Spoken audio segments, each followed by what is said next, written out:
बच्चों last time पे हमने 7.4 ऑप्शनल का क्वेश्चन नंबर 4 सॉल्व किया था। 5th और 6th क्वेश्चन जो है वो हमें नहीं करना है, ठीक है, क्योंकि वो एरिया ऑफ ट्राइंगल की बेस पर है जो हमें रिमूव कर दिया है सिलेबस से। अब हम क्वेश्चन नंबर 7 सॉल्व करेंगे। तो क्वेश्चन नंबर 7 में late A 4 2 B 6 5 and C 1 4 be the vertices of the triangle ABC। तो यहाँ पर हमें ABC पॉइंट दे रखे हैं ट्राइंगल के और हमें क्वेश्चन दिए हैं 4 या 5 क्वेश्चन। तो फर्स्ट है the median from A meet BC at D, find the coordinate of the point D। तो एक मीडियन बनानी है जो A से बनेगी BC के पॉइंट D तक और हमें D के कोऑर्डिनेट फाइंड करना है, ठीक है। तो सॉल्व करते हैं हम फर्स्ट क्वेश्चन को। तो यहाँ पे जो ट्राइंगल है उसके पॉइंट A हमारे पास 4 2 है, B 6 5 है, C 1 4 है और ये मीडियन है। तो मीडियन जो AD है उसका D पॉइंट क्या हुआ, मिड पॉइंट हुआ किसका, BC का। तो हमें D के कोऑर्डिनेट निकालने, तो यहाँ पर स्टार्ट करेंगे हम सॉल्यूशन। D फर्स्ट वाला, D is the mid point of BC। तो मिड पॉइंट के लिए हमारे पास क्या फार्मूला है, x1 + x2 / 2 है ना। तो x1 क्या होगा, b का 6 प्लस c का है हमारे पास 1, तो 6 + 1 / 2 एंड सेकंड है 5 + 4 / 2। तो हमारा जो d के कोऑर्डिनेट है, कोऑर्डिनेट ऑफ पॉइंट d आएगा 7 / 2, क्योंकि 6 और 1 7 / 2 और 4 और 5 9 / 2। तो ये हमारा कोऑर्डिनेट आ चुका है d का, ठीक है। सेकंड क्वेश्चन है हमारे पास, find the coordinate of point P on AD such that AP ratio PD = 2:1। तो यहाँ पर जो पॉइंट P है वो AD के ऊपर है और हमें P पॉइंट AD को इस रेशो में डिवाइड करता है। तो जैसे डायग्राम में ये हमारे पास है, तो इसमें क्या हुआ कि ये हमारी मीडियन हो गई, ये P पॉइंट है। तो इस AD को किसने किस रेशो में डिवाइड किया है, 2:1। तो ये जो P पॉइंट है इसके कोऑर्डिनेट हमें निकालने हैं, इस पॉइंट की वैल्यू हमें निकालनी है। तो इसके लिए हम जानते हैं कि ये रेशो वाला जो हमारे पास सेक्शन फार्मूला है उसके अकॉर्डिंग हम इसको सॉल्व करेंगे। तो सेकंड सॉल्व करते हैं। तो P divide AD in ratio 2:1। तो M1 जो हुआ हमारा 2 हुआ और M2 जो हुआ वो हमारा 1 हुआ है, ठीक है। तो coordinate of P point coordinate हम सेक्शन फार्मूला जो है M1 x2 + M2 x1 upon M1 + M2 और M1 y2 + y2 M2 y1 upon M1 + M2, इस फार्मूले से सॉल्व करेंगे। तो x1 और y1 कौन है, तो A की वैल्यू x1 y1 है और D की वैल्यू x2 y2 है। तो सॉल्व कर रहे हैं। तो M1 मतलब कि 2 × x2 मतलब D की value 7/2 plus M2 1 × D A की वैल्यू, ठीक है, x1 मतलब कि 4, A की वैल्यू हमारे पास जो दे रखी है 4। उसके बाद M1 + M2 मतलब 2 + 1। इसी तरीके से 2 × D की वैल्यू 9/2 प्लस 1 × A की वैल्यू 2 है ना, अपॉन 2 + 1। तो हमने A और D की वैल्यू के और M और M2 की वैल्यू के अंतर्गत ये पूरा सॉल्यूशन लिखा है। तो इसका जब सॉल्व होगा तो 2 से 2 कैंसिल होगा, तो 7 प्लस यहाँ पर हमारा 4 रहेगा, तो 7 + 4 / 2 + 1 3 और यहाँ पर 2 से 2 कैंसिल होता है, 9 + 2 / 3 तो 11/3 11/3। तो P के कोऑर्डिनेट हमारे क्या आएंगे, 11/3 11/3, ठीक है। थर्ड वाला जो क्वेश्चन है हमारे पास, उस क्वेश्चन के अकॉर्डिंग हमारे पास लिखा है, find the coordinate of point Q and R on median BE and CF respectively, ठीक है। अब हमें दो पॉइंट Q और R के कोऑर्डिनेट निकालने हैं जो BE और CF मीडियन पर है। मतलब हमने पहले एक ही मीडियन बनाई थी AD, अब हम अलग अलग मीडियन बनाएंगे। तो अगली वाली मीडियन है BE, तो BE पर कौन सा पॉइंट है, Q। तो पहले तो हमें E के कोऑर्डिनेट निकालने पड़ेंगे।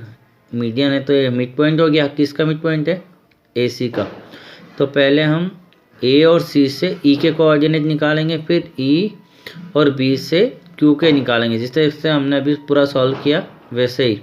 तो पहले थर्ड क्वेश्चन सॉल्व कर रहे हैं, तो ई के कोऑर्डिनेट निकाले, मिड पॉइंट है ई ए सी का, तो कोऑर्डिनेट ऑफ ई क्या होगा? ए और सी पर डिपेंड करता है, तो 4 + 1, ए में 4 है और सी में 1 है, तो x1 + x2/2 वाले फार्मूले से निकलेगा, मिड पॉइंट फार्मूले से। तो 4 + 1/2 एंड 2 + 4/2, तो 5/2 एंड 3, ये हुआ ई के कोऑर्डिनेट। ई के आने के बाद वही हम जानते हैं कि जो पॉइंट क्यू है वो किस रेशो में डिवाइड कर रहा है? 2:1। उसी तरीके से तो यहाँ पर हम वही सेक्शन फार्मूला लगाकर बी और ई के लिए सॉल्व करेंगे। तो यही चीज़ हम यहाँ पे सॉल्व करेंगे। तो 2 ये ई के पॉइंट है, डी 5/2 + 1 मल्टीप्लाई ये हमारा बी का पॉइंट 6, फिर 2 + 1, इसी तरह से 2 मल्टीप्लाई ई का पॉइंट आ जाएगा 3 प्लस फिर 1 मल्टीप्लाई बी का पॉइंट 5/2, इसी तरीके से सॉल्व करोगे तो 11/3 11/3। तो क्यू पॉइंट के कोऑर्डिनेट भी 11/3 आए। अब एफ पॉइंट जो है वो मिड पॉइंट है किसका? ए बी का, क्योंकि हम सी एफ मीडियन बना रहे हैं। तो सी से स्टार्ट करें तो 2:1, सी की तरफ से स्टार्ट है तो 2:1। तो पहले एफ पॉइंट मिड पॉइंट हो गया ए बी का, तो पहले मिड पॉइंट थ्योरम से ए और बी से एफ के कोऑर्डिनेट निकाल लिए। तो 4 उसी तरीके से जैसे हमने अभी तक सॉल्व किया है ना, फर्स्ट क्वेश्चन जो सॉल्व किया था उसी तरीके से 4 x1 4 x2 6/2 और y1 2 और y2 5/2, तो 5 7/2 ये आ गया। ये किसके कोऑर्डिनेट है? एफ के। जब एफ के आ गए तो आर पॉइंट उसी तरीके से 2:1 सेक्शन फार्मूले से सॉल्व करेंगे। तो R divide the C F in the ratio 2:1। तो अब हम आर के कोऑर्डिनेट निकालते हैं। कोऑर्डिनेट ऑफ आर का भी हम वही सेक्शन फार्मूले से करेंगे, m1 x2 + m2 x1 upon m1 + m2। तो यहाँ पर हमारे पास m1 y2 + m2 y1 upon m1 + m2। तो यहाँ पर ये हमारा जो निकलेगा आर किस पे डिपेंड कर रहा है? सी एफ, मतलब सी और एफ के पॉइंट से निकलेगा। ठीक है, तो यहाँ पर m1 2 हो गया, 5 किसका पॉइंट है हमारे पास? ये एफ का है, तो 2 × एफ को x2 माना है, और उसके बाद +1 × 1। ठीक है, तो ये m2 और x1 हमारा 1 हो गया, बाय 2 + 1।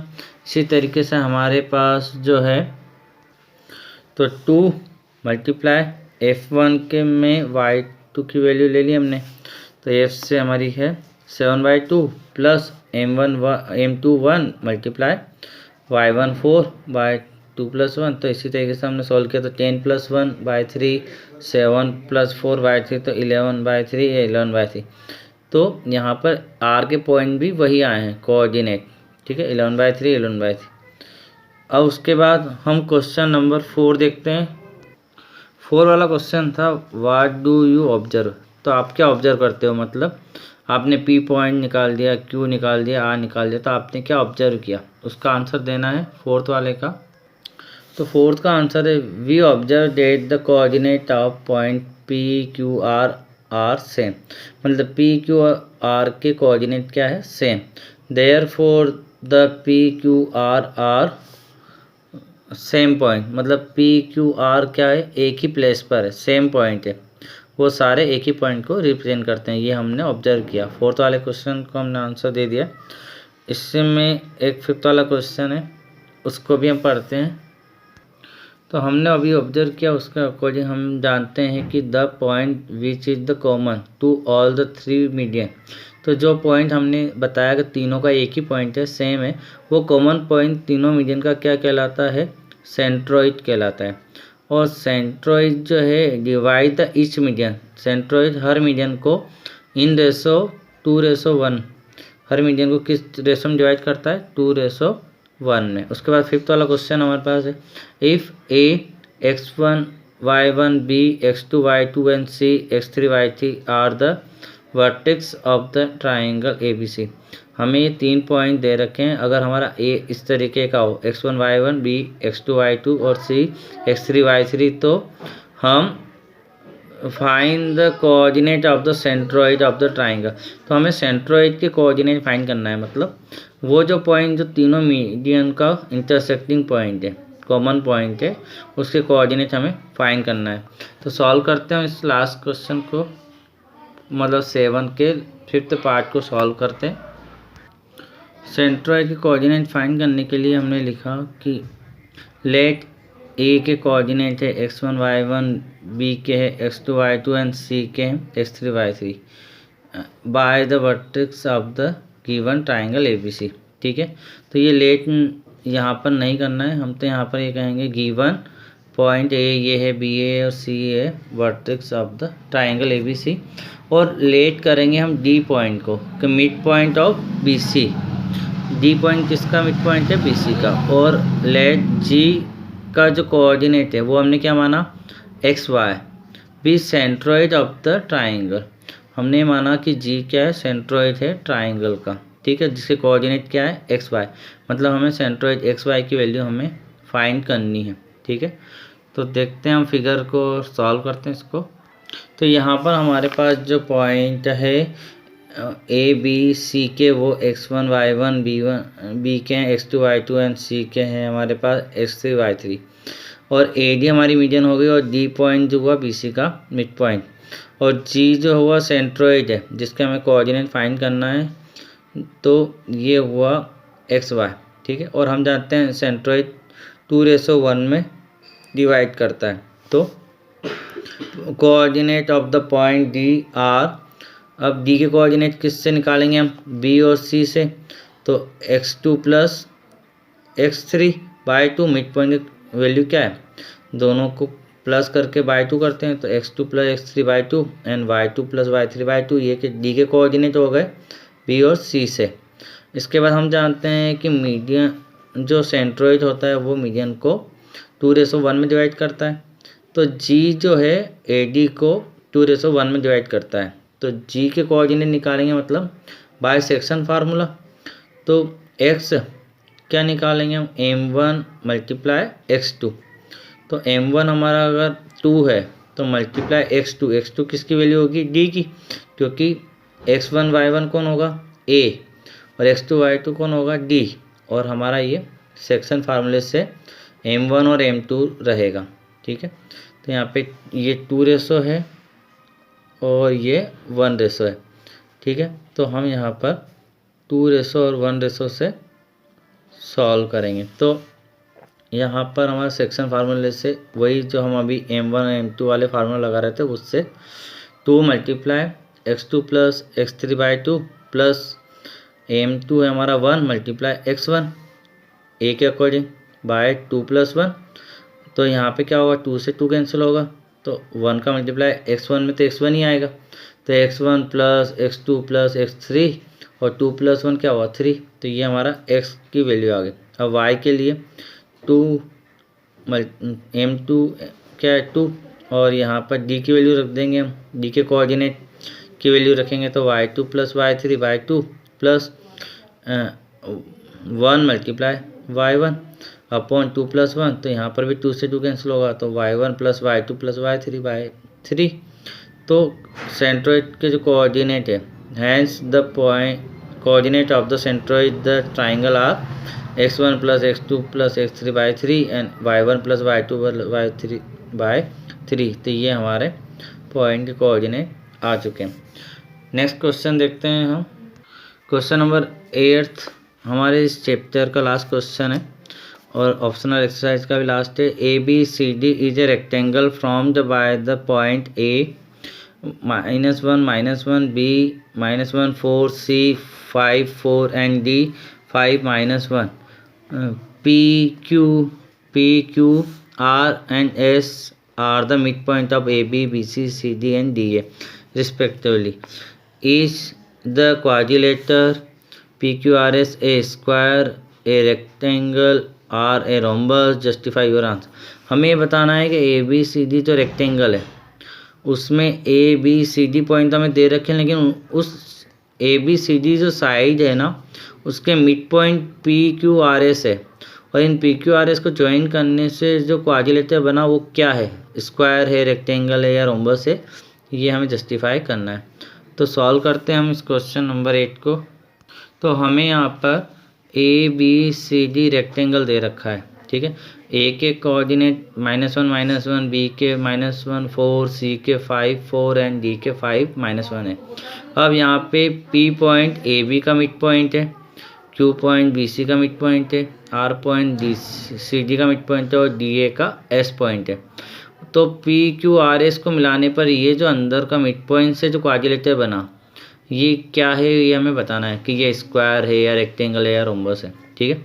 तो बच्चों सबसे पहले हमने यहाँ पर लिखा P Q R S are midpoint of A B B C C D and D A, ये चारों मिड पॉइंट है। तो मिड पॉइंट का रूल लगेगा, मतलब पी की वैल्यू निकालने के लिए हम क्या करेंगे, ए और बी के कोऑर्डिनेट को प्लस करके बाई 2 करेंगे, तो -1 और -1 हो जाएगा, तो -1 क्या होगा -2/2, तो -2 से 2 कैंसिल होगा। तो यहाँ पर मिड पॉइंट वाला जो रूल है ना x1 + x2/2 वाला, उस फार्मूले से करेंगे। तो -1 प्लस -1/2 और y1 + y2, तो y1 क्या है हमारे पास -1 और y2 क्या है 4, तो -1 + 4/2, तो यहाँ पर -1 क्या होगा -2/2, और यहाँ पे 4 में से 1 गया तो क्या होगा 3/2, तो -2 से 2 कैंसिल होगा, तो -1 3/2, ये पी के कोऑर्डिनेट आ गए। इसी तरीके से क्यू के कोऑर्डिनेट निकालेंगे, तो वही हमारा क्यू मिड पॉइंट है बी और सी का, मतलब -1 और 5 को प्लस करें तो -1 + 5, मतलब 5 में से 1 गया तो 4/2, तो क्यू के वही -1 + 5/2, और नेक्स्ट 4 + 4/2, तो 5 में से 1 गया तो 4/2, तो 4 से 2 का मतलब 2 से 4 कैंसिल होगा तो 2 बचेगा। तो हमने डायरेक्टली सॉल्व कर लिया है ना, कि माइनस भी कर दिया और कट भी कर दिया। फिर यहाँ पे 8 आएगा, तो 8 को 2 से कट करेंगे तो 4 आएगा। तो क्यू के कोऑर्डिनेट क्या है 2 4। इस तरीके से कोऑर्डिनेट ऑफ आर किस पे डिपेंड कर रहा है, सी और डी पे। तो 5 और 5 प्लस हो जाएगा तो 10/2 मतलब 5 हो जाएगा, और 4 और -1, तो 4 में से 1 गया तो 3/2, तो यहाँ पर हमारा 5 + 5/2 मतलब कि 5, और 4 में से -1 गया तो 3/2, ये आर के कोऑर्डिनेट आए। एस के कोऑर्डिनेट हमारा डी और ए पे डिपेंड करेगा, तो -1 + 5/2 और -1/2, तो 5 में से 1 गया तो 4 में से 2 कट करेंगे तो 2 आएगा, और ये -2 से 2 कैंसिल होगा, जैसा कि हमने पी में किया था, तो यहाँ पे -1 आएगा। तो एस के कोऑर्डिनेट आ गए। अब हम डिस्टेंस फार्मूले से क्या करेंगे, अब तो हमने पहले तो हमने सारे कोऑर्डिनेट निकाले, अब हम डिस्टेंस फार्मूले से पी क्यू लाइन की डिस्टेंस निकालेंगे, क्यू आर की निकालेंगे, एस आर की निकालेंगे और पी एस की निकालेंगे। तो पी और क्यू पॉइंट को देखेंगे, तो पी और क्यू पॉइंट से डिस्टेंस फार्मूला लगाएंगे। तो डिस्टेंस फार्मूला आपको पता है स्क्वायर रूट है ना, x1 - x2/2 और y1 - y2/2। तो यहाँ पर पी क्यू जो है उसमें हमने पी के कोऑर्डिनेट है -1, तो और क्यू के 2, तो 2 और माइनस क्या होगा प्लस, तो 2 -+1, क्योंकि क्यू का जो x है वो 2 है और p का x क्या है -1, तो पहले q का लिखा हमने, फिर माइनस क्या हुआ +1 whole square plus y2 - y1, तो y2 क्या है 4 माइनस y1 मतलब 3/2 होल स्क्वायर। अब 2 + 1 क्या होगा 3 होल स्क्वायर, और यहाँ पे सॉल्व करने का तरीका क्या रहेगा कि यहाँ पर एक जगह अपॉन है एक जगह नहीं है, तो हम 2 का तो मल्टीप्लाई करेंगे 4 में, तो 8 हो गया, 8 में से 3 गया तो क्या है 5। तो इस तरीके से हम जैसे मिक्स्ड फ्रैक्शन सॉल्व करते हैं ना वैसे कर सकते हैं। तो यहाँ पे माइनस बीच में तो घटाना पड़ेगा, माइनस करना पड़ेगा, तो 2 का 4 में तो 8 में से 3 गया तो 5/2 का होल स्क्वायर, तो 3 का होल स्क्वायर क्या हुआ 9, और 5 का होल स्क्वायर 25, 2 का होल स्क्वायर 4। अब वापस से यहाँ पर मिक्स्ड फ्रैक्शन जैसा आ गया, तो 4 का मल्टीप्लाई 9 में 36 में 25 प्लस होगा तो 61/4। अब 4 का स्क्वायर रूट सॉल्व होगा तो क्या होगा 2, और 61 का स्क्वायर रूट सॉल्व होता नहीं है तो वही, तो √61/2 ये हमारा पी क्यू आया। अब क्यू आर की वैल्यू निकालेंगे तो क्यू आर की डिस्टेंस फार्मूले से निकालेंगे। तो क्यू की जो वैल्यू है हमारे पास 2 और 4 है, और आर हमारे पास 5 3/2 है, तो 5 में से 2 जाएगा, 5 - 2 होल स्क्वायर, क्योंकि x2 - x1 होल स्क्वायर, और y2 - y1 होल स्क्वायर, तो y2 हमारा 3/2 है -4 होल स्क्वायर, तो 5 में से 2 गया तो 3 होल स्क्वायर, और यहाँ पर 2 का मल्टीप्लाई 4 में होगा तो 8, तो माइनस के 8 में से 3 गया तो -5/2 का होल स्क्वायर। तो हम एक बात जानते हैं कि माइनस वाले का भी स्क्वायर क्या होगा, प्लस में ही आंसर आता है। तो 3 का होल स्क्वायर 9, और माइनस का आंसर भी प्लस में आएगा तो 25/4। फिर यहाँ पर वही मिक्स डिफ्रेक्शन जैसा, 4 का मल्टीप्लाई 9 में तो 36, 36 में 25 प्लस होगा तो 61, 61 का स्क्वायर रूट सॉल्व होता नहीं है, और नीचे 4 का स्क्वायर रूट सॉल्व होगा तो क्या आएगा 2। तो सेम वही प्रोसीजर जो हमने ऊपर सॉल्व किया, तो √61/2 यहाँ पर भी आ चुका है। अब हम आगे RS निकालते हैं। तो यहाँ पर RS भी डिस्टेंस फार्मूले से निकालेंगे, तो R के जो कोऑर्डिनेट है वो 5 3/2 है, तो और S के 2 - 1, तो हमने क्या लिखा, 5 में से 2 गया, क्योंकि हम x1 - x2 मतलब डिस्टेंस फार्मूले में क्या है, x1 और x2 में से किसी को भी आगे रखकर माइनस कर दूसरा पीछे लिखेंगे, है ना। डिस्टेंस फार्मूला आप जानते हैं, दोनों तरफ से लिख सकते हैं, क्योंकि माइनस की स्क्वायर भी प्लस में आता है। तो यहाँ पर 5 - 2 का होल स्क्वायर लिखा, प्लस यहाँ पर हमारा r की वैल्यू लिखे 3/2, और x का जो y की वैल्यू माइनस की है, तो माइनस क्या होगा, प्लस होल स्क्वायर। तो यहाँ पर 5 में से 2 गए तो 3 होल स्क्वायर, और यहाँ पर वापस से 2 का मल्टीप्लाई 1 में तो 2 और 3 प्लस होंगे तो 5/2 का होल स्क्वायर, तो यहाँ पर 9 + 25/4, तो इसका भी √61/2 आया। फिर हम एस पी निकालें, तो एस के कोऑर्डिनेट हमारे पास 2 - 1 है, और पी के हमारे पास -1 3/2 है, तो 2 एक्स की वैल्यू लिखी, फिर माइनस क्या हुआ प्लस, फिर पी की एक्स की वैल्यू लिखी और होल स्क्वायर कर लिया, प्लस फिर एस की वाई की वैल्यू लिखी -1, फिर माइनस, फिर पी की वाई की वैल्यू लिखी 3/2 होल स्क्वायर। तो यहाँ पर 3 हो गया, 2 + 1, और यहाँ पर 2 का मल्टीप्लाई -1 में तो -2 और -3 क्या हुआ, -5/2 का होल स्क्वायर। लेकिन माइनस का होल स्क्वायर भी क्या होता है, प्लस का ही आंसर आता है। तो यहाँ पर ये जो 5 - 5, ये 3 का होल स्क्वायर 9, और -5 का 25 आएगा, प्लस का ही आएगा, और बाय 4, ठीक है। तो 2 का जो होल स्क्वायर है वो क्या आएगा 4। अब यहाँ पे वापस से 4 का मल्टीप्लाई 9 में 36, 25 61, स्क्वायर रूट सॉल्व नहीं होगा, और 4 का होगा तो 2। तो यहाँ पर all side are equal, PQ = QR = RS = SP। तो जब सारी साइड इक्वल है तो हम क्या निकालते हैं, डायगोनल निकालें, तो RP निकालेंगे, ठीक है। तो डायगोनल निकालेंगे, जैसे अब हमें सारी साइड निकाल ली, तो ये तो इक्वल है। अब हम ये डायगोनल और ये डायगोनल निकालेंगे, तो डायगोनल निकाल रहे हैं हम RP। तो डिस्टेंस फार्मूले का यूज़ करेंगे, तो P के कोऑर्डिनेट हमारे पास -1 3/2 है, और R के कोऑर्डिनेट हमारे पास 5 और 3/2 है। तो पहले 5, फिर P का माइनस प्लस होके 1 होल स्क्वायर, प्लस फिर R के कोऑर्डिनेट है हमारे पास 3/2 माइनस, फिर P का है 3/2, तो 5 + 1 6 होल स्क्वायर, और 3/2 से 3/2 कैंसिल हुआ तो 0 होल स्क्वायर, तो 0 का होल स्क्वायर तो 0 ही होगा, तो 6 का होल स्क्वायर क्या हुआ 36, तो स्क्वायर रूट ऑफ 36 क्या होता है 6। इसी तरह से डिस्टेंस फार्मूले में हम SQ निकालेंगे, तो SQ निकालेंगे तो स्क्वायर रूट, तो एस के कोऑर्डिनेट हमारे पास जो है वो है 2 - 1, और Q के कोऑर्डिनेट हमारे पास है 2 4। तो यहाँ पर 2 Q की वैल्यू माइनस S की वैल्यू हमारे पास भी 2 है, तो 2 - 2 होल स्क्वायर, प्लस 4 हमारे पास Q की वैल्यू और S की वैल्यू -1 है, तो माइनस प्लस 1 होल स्क्वायर, तो 2 में से 2 गया तो 0 का होल स्क्वायर, और 4 + 1 5 का होल स्क्वायर, तो 5 का होल स्क्वायर 25, 25 का स्क्वायर रूट 5। तो यहाँ पर डायगोनल जो है वो सेम नहीं है, ऑल साइड तो सेम है लेकिन डायगोनल सेम नहीं है। तो हम जानते हैं कि अगर डायगोनल सेम होते हैं तो वो स्क्वायर बन जाता, ठीक है। और अगर अपोजिट साइड इक्वल होती है और डायगोनल सेम होते हैं तो वो रेक्टेंगल बन जाता। और यहाँ पर ऑल साइड इक्वल लेकिन डायगोनल सेम नहीं है तो ये एक रोम्बस है, ठीक है। तो क्वाड्रिलेटरल PQRS सीरीज है रोम्बस, तो ये रोम्बस है। तो बच्चों ये हमारा चैप्टर कंप्लीट हो गया है। अब हम चैप्टर 6 के ऑप्शनल एक्सरसाइज को सॉल्व करेंगे नेक्स्ट वीडियो में। Thank you.